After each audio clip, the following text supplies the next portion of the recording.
Welcome to Salesology, conversations with sales leaders, the art of faster, easier, more profitable sales. When you're ready to transform your sales for today's transforming market, we've got you covered with your host, the queen of cold calling and founder of Salesology, award-winning author, speaker, sales trainer, and coach, Wendy Weiss. Hi, welcome to Salesology, conversations with sales leaders, the art of faster, easier, more profitable sales. And I'm your host, Wendy Weiss. I am the founder of Salesology and creator of the Salesology prospecting method. I'm also known as the queen of cold calling. And today, my very special guest is Ron Koenigsberg, and he is the president of American Investment Properties. Ron is a highly successful real estate broker. He has several decades of experience in sales and service. He is the founder and owner of American Investment Properties, which is a New York-based commercial real estate brokerage firm. He holds a bachelor's degree in accounting from American University and a master's degree in real estate development from New York University, which is also my alma mater. And Ron is a lifelong New Yorker. He is an inveterate salesperson, and he loves discussing and teaching the art of the sale. Ron is also the proud father of two boys who bring him great joy and inspiration. So welcome, Ron. Thanks so much for having me, Wendy. It is fun to be here. I love your energy. To have you. I appreciate you having me. Yeah. Let's share some great knowledge with our listeners. Okay, let's get going. And we're going to start at the beginning, which is where I always start. How did you come to be an inveterate sales person, the founder of American Investment Properties? Sure. Tell us the backstory. How did it all happen? 1 out of 6 people are born without the ability to read and comprehend. It's called dyslexia. I was born with dyslexia. I'm 60 years old, and in 1964, it really wasn't diagnosed. So I went through my life, and I really struggled. My brother read beautifully. He became a lawyer. My father, a salesman, kind of understood that I was struggling. My grades were not what we believed to be in line with my other ability to think. I was just, you want to feel dumb? You will 1000% feel dumb if you can't read going through schools. You can't read, you look like a dummy. I felt like a dummy, and I reached out for other things. And my father, as a life insurance salesman, tried to throw me a lifeline. He tried to help me get into his business, sales. And really and truly, when I was 14 or 15 years old, he handed me Dale Carnegie, how to win friends and influence people. And one thing in there stood out. It said about 15% of your financial, not any other success, your financial success, because that's what interests me, is due to technical knowledge. So all that stuff I couldn't understand, only 15%, 85% is due to my skill in human engineering. I grasped onto that, and I knew I was home. I could deal successfully with other people. So that's how I came into sales, through dyslexia. That is an amazing story. And it's so interesting to me that 15% number, 15% of success, financial success, is due to the technical knowledge, because what's interesting is when we're working with clients and we're helping them, we teach prospecting, we're working on the front end of the funnel, business development. They all think it's about the technical knowledge. And in my experience, nothing is further from the truth, and you just validated that. I didn't. I did, yes, of course. Dale Carnegie did about 100 years ago in How to Win Friends and Influence People. And if anyone's watching, listening to this or listening, that's the first thing to come away with is that we all want to learn more about, in my particular case, commercial real estate. But nobody ever left a meeting and said, I really, really dislike that guy, but he seems to know commercial real estate. No, they say, I like that guy. I want to deal with him. Everybody knows commercial real estate after 30 years. So really and truly, it's the 85%.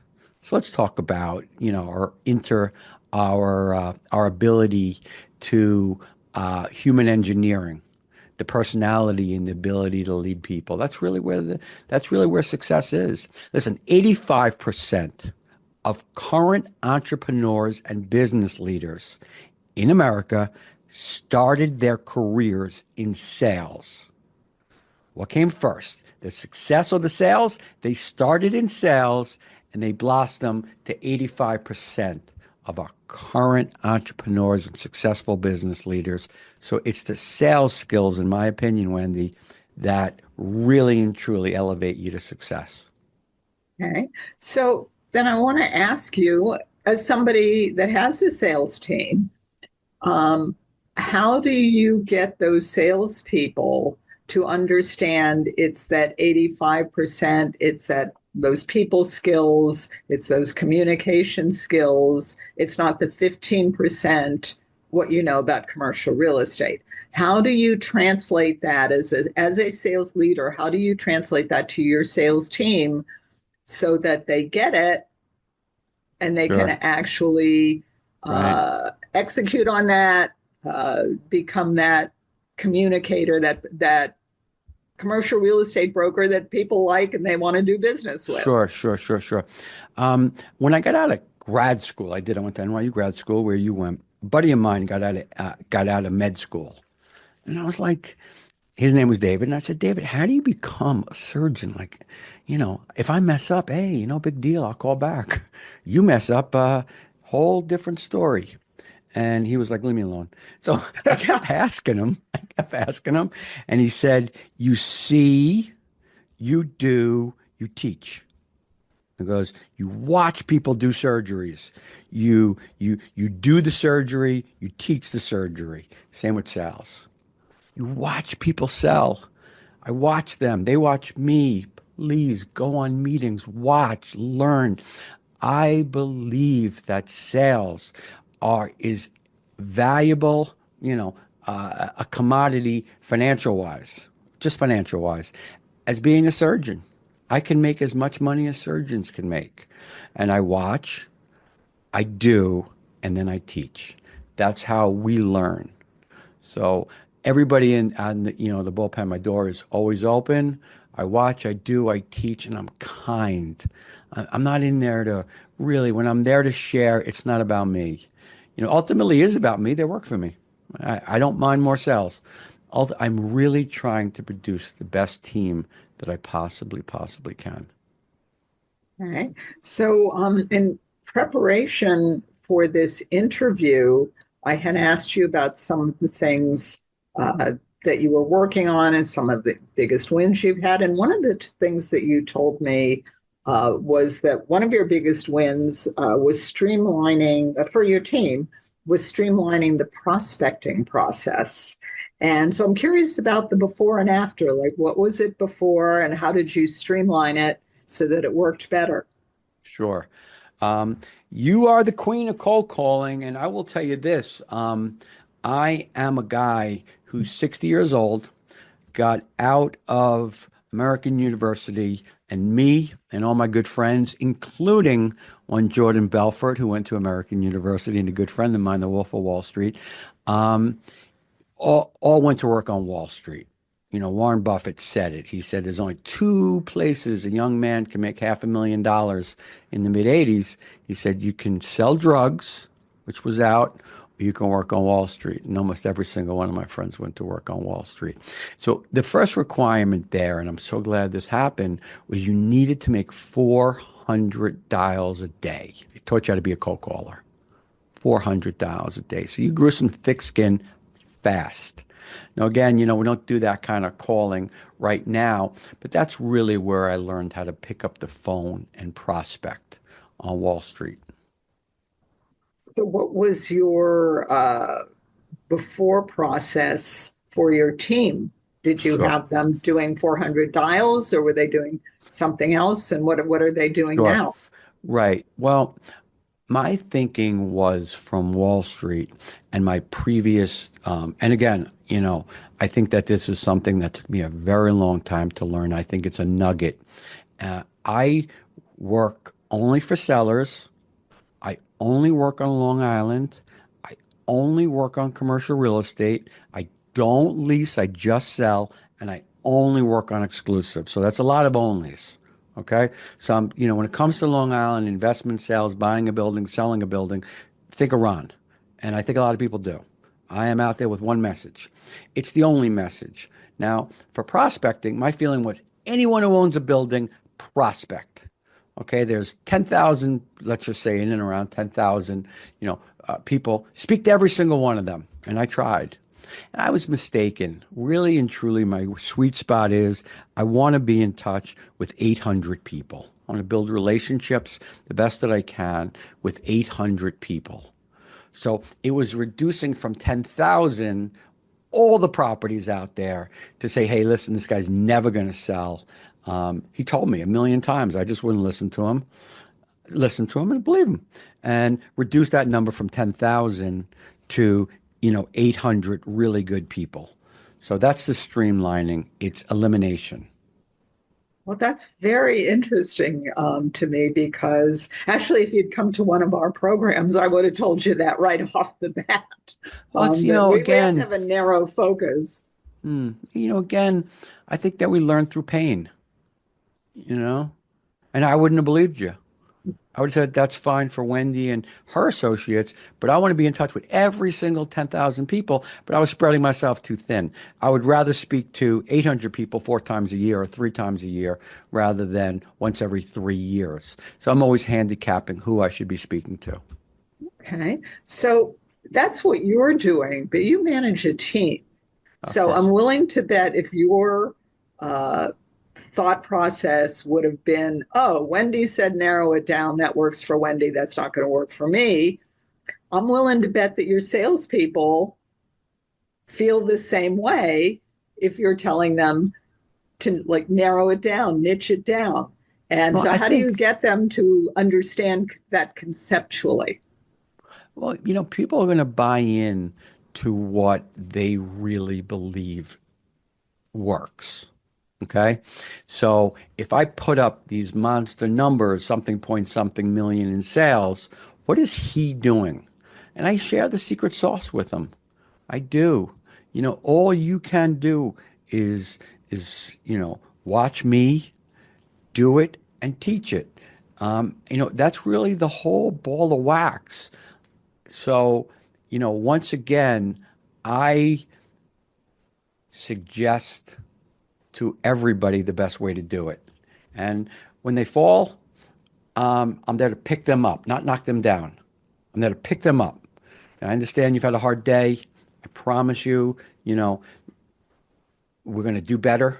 I think you're amazing. You're a good salesperson. We're going to tweak a few things. And that's when, listen, what is that, Maya Angelou? No one remembers, what you said. It's how you make them feel. So yeah, I'm really careful with people's, I'm very gentle with people's, the people that work for me. I put a lot of time to make sure that they're good salespeople, hard workers. I love working with them. I'm not going to criticize them. I'm Okay. going to tweak them. Okay. I think that's a great way of looking at it. There's enough difficulty in the world, right? People are Without, proud. yeah, People are proud. And yeah. I don't want to, I think it's getting harder and harder. Listen, there's a void in our educational system when it comes to teaching sales, leadership, public speaking, negotiation, active listening. What is that? Relationship building, critical thinking, resilience, teamwork. I do not understand for the life of me. If someone said to me right now, what's the most important thing to be a businessman, a sales team leader, a salesman? I would say resilience. I'm sorry, resilience. I misspoke. you got to have thick skin. Now, how do you do that? Who teaches you that? Absolutely nobody. So, how do you teach it? You've got a sales Sure. team. I do have a sales team. The first thing is we understand that there are 4,000 American colleges and universities, 90, less, like 1% offer a class in sales. The bottom line is it's emotional regulation. It really is. It's about expectations. So how do you teach it? I live it. I do it. I'm a player coach. I talk about my feelings. I know what it's like to lose big deals, but it doesn't mean they're always dead. And I know what it's like to, have a lot of deals. You really need more activity in the hopper, constantly prospecting, you know. I'm glad I had those 400 calls a day. It got me used to being on the phone.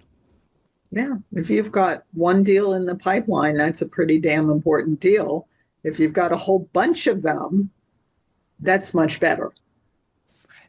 It regulates your emotions much, much better when you're not that invested. It makes you better at being a salesperson. And, I think that I do the very best that I can to consistently communicate that to my sales team. So, how do you handle it if somebody on your sales team comes to you and just says, Ron, I'm just like I'm really dejected. I'm like over it. I'm tired of the rejection. I don't know how to handle it. Okay, so you're Um, tired of the rejection. yeah. You're dejected. Yeah. You're What tired. do I do? People, they Right. just What keep do I saying do? no to They me. just What do keep I do? saying no. What do I do? Well, obviously I'm always listening. That's a great opportunity. That's a very teachable moment. That's a very, very teachable moment. Now I have you and you're coming to me, and I've been wanting to say to you, you're not listening, or, or you're talking too fast. So it's a teachable moment. That's a great opportunity for, first, I want to let you know why we hired you, Wendy. We hired you because we think that you are very good at dialing the phone. I know you're the queen of cold calling. I know that you have a great attitude. I know that you're super at this. I know there's a few things that perhaps we could tweak and make you better. And I know that's why you're here. So let's talk about a few things that I think might help you. But again, it goes back to this: build them up and try to, polish some of those hard edges. Absolutely. And one of the things I will ask my clients that tell me that they're over the rejection or people keep saying no to them, I'll ask them, what did the prospect actually say to you? Because in my experience, lots of people will hear a no and the prospect did not actually say no. They said something else. Right. And lots of times salespeople have these stories in their heads. Listen, I need everybody to hear this. I need to hear this myself. The the way sales work, I wish I could change it.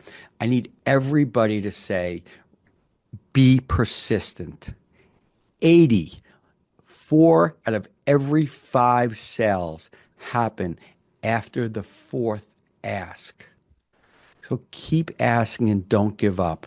I spoke at Massimo Con recently, and I beg everybody to understand that you have to ask at least 10 to 12 times. That's insanity. So, yes, they're saying no. I completely understand. Ask in a different way and be persistent. Somehow, some way, the human mind is built to reject. So you are being rejected. I'm being rejected too. I'm happy about it though. Not that I'm not happy, but I want everybody to say yes to everything. But I fully comprehend that those yeses are going to come after my fourth ask. That's a lot of asking. That is true. For the most part, your prospects are not sitting by the phone saying, gee, I really hope a commercial real estate broker calls me today. So, um, No, I'm able to use humor and personality to get into the conversations. I'm able to use my CRM. My memory is not great. I'm trying to be in touch with 800 people and remember their children's, their high school, and more importantly, their favorite sports teams and what they look to buy in commercial real estate and everything about them. So I need a CRM. If they're talking, I'm typing. Yeah, it's amazing to me the number of companies that don't use any Hey, CRM. listen, I did Yeah. it. I did it for 20 years. Oh, don't worry, I'll remember. Are you kidding? Oh, don't worry, I'm going to remember. He went to LSU. 20 minutes later, I can't remember who I spoke to. Or come on, yeah, no, you gotta say, Wendy. Last time we spoke, you mentioned that you are the queen of cold calling. It's got to be in my notes. I'm not going to remember that. Absolutely. Well, what do you mean you're not going to remember that, Ron? Let's get real. Now, But of course, going to remember that. other things you may Other not things, remember. sure, sure. Yeah. So I'm curious about something that I believe I read. I was reading your blog about finding and recruiting top talent, and I'm wondering if you have a process for that because one of the things I hear from clients all the time is just how hard it is to find good people. It's been, I have, listen, I want everyone to hear this. Um, I want everyone to know this. It's been the worst thing that I'm at.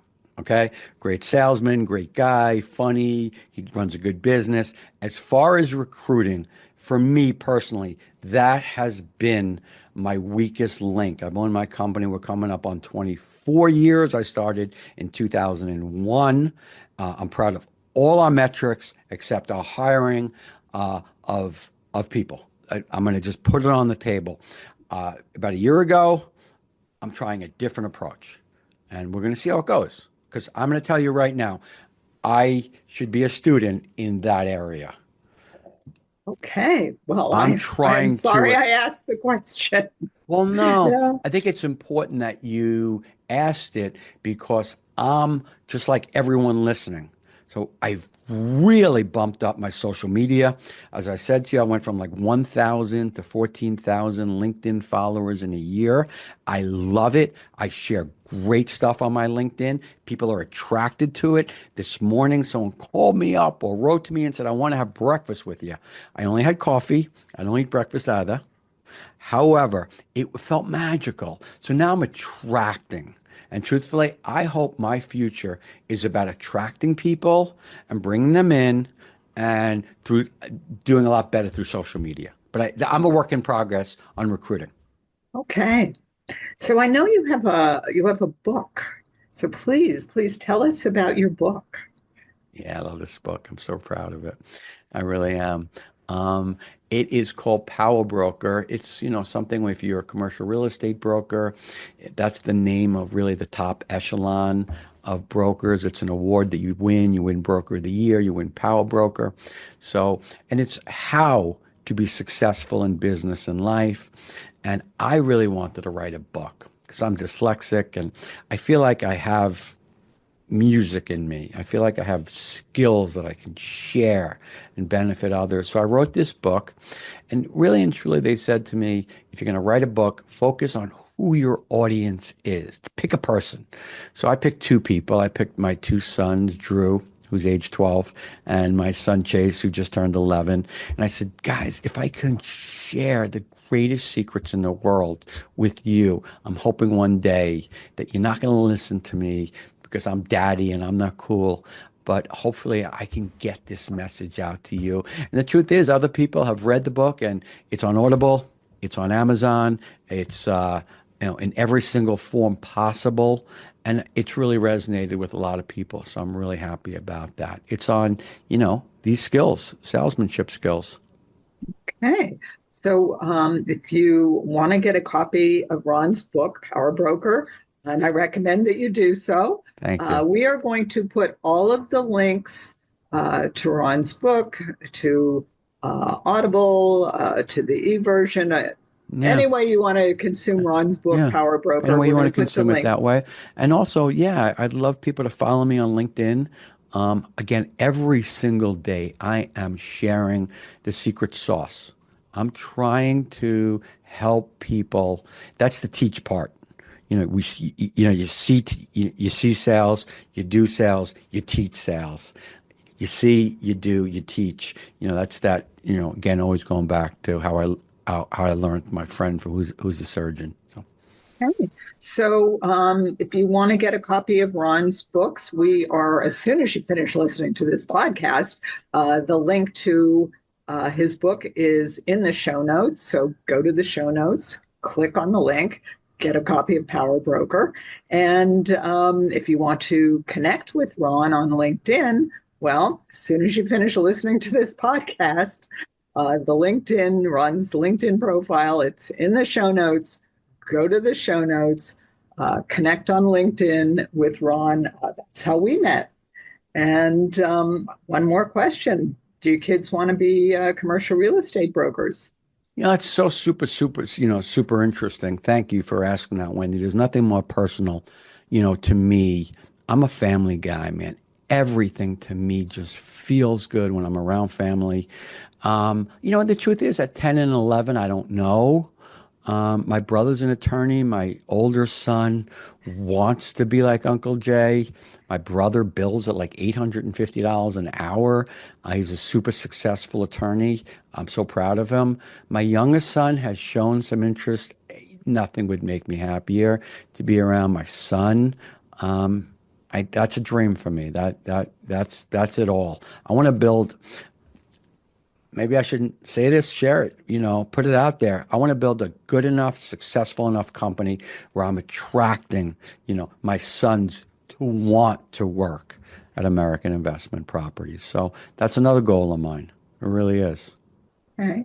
And I want to circle back around to the story you told when I asked your origin story. How'd you get into sales? And you talked about being dyslexic, and thank you for sharing that with us. And it's so interesting to me. This is something that a lot of people would feel like it's a barrier. I can't accomplish certain things. And yet you've been able to find a workaround, make it work for you, have success. So you're taking care of yourself and your family, and you're building a legacy. And I just think that's really so incredible. So virtual gold star for you today. Oh, thanks. I appreciate it. Listen, 1 out of every 6 people is dyslexic. Now, there's a scale. Some people are slightly dyslexic. Some people like me are very dyslexic and really struggling, So some of the workarounds, I listen to audible books a lot. I read out loud to myself. I really need to work on the fact that I'm dyslexic. I don't know what to say other than, overcome it.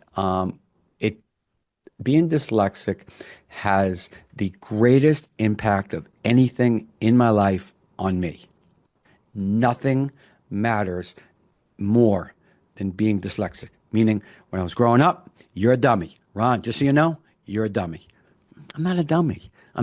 I could do the math in my head. I'm not a dummy. I don't believe it. Well, you scored a 54. I don't know those A, B, C, D questions. Whatever. So listen, it's very humbling. I'm glad that I found sales. And more importantly, I'm glad that someone diagnosed me. And I'm glad that my kids don't have it.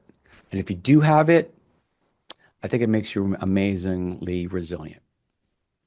And you need to be amazingly resilient to be successful in sales, right? At anything. Yeah. At anything. So thank you to all of our listeners because you have been listening today to the Salesology Conversations with Sales Leaders with my very special guest, Ron Koenigsberg, who is What a pleasure to be here, Wendy. Thank you so much for being here, Ron. A great introduction, great interview.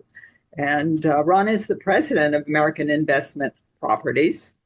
And if you found value in listening to today's podcast, then please do think about one sales leader one business owner, one entrepreneur, somebody that you know that you think might also find value in listening to the podcast, and please do share the link with them. And until we meet again, visualize yourself surrounded by cash, really large bills. You've been listening to Salesology, Conversations with Sales Leaders, the art of faster, easier, more profitable sales. Be sure to follow so that you don't miss a single episode. And while you're at it, please leave a rating and review, and be sure to share it with your friends. Tune in every week for more exciting insights and wisdom on transforming sales. And until next time, visualize yourself surrounded by cash, very large bills.